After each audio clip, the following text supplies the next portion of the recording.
In previous years here at Ford House, we were very intent on collecting all of the leaves that fell.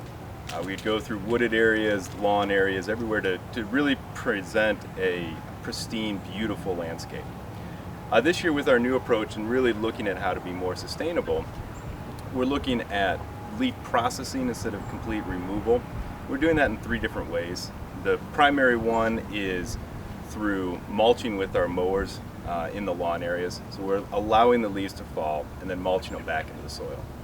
A second way that we're doing this is through pushing the leaves into areas where we want to have more of that mulch. And that layer of leaf litter is very beneficial both to inhibiting weeds, but also putting the nutrients right back into the soil. And then the last thing that we're doing is, in some circumstances, we have to remove leaves. And when we do that, we're taking them back to an area where we can then mulch them, let them overwinter, and then use those leaves next spring to mulch our flower beds, again putting the nutrients of the site back to use. Everything that we're doing here at Ford House, you can easily apply to your own home landscape. Instead of trying to collect every single leaf, try and mow them in place as much as possible.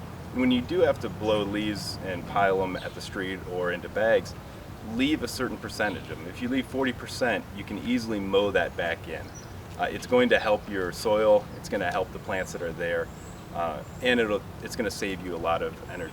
Another great part of this, aside from just being green, is that 100 years ago, they didn't have synthetic fertilizers, and they would have mulched a lot of the leaves in place or pulled them back to one central location and allowed them to break down and use that as mulch the following year. So we're really getting back to some of the historical practices, which also turn out to be very green.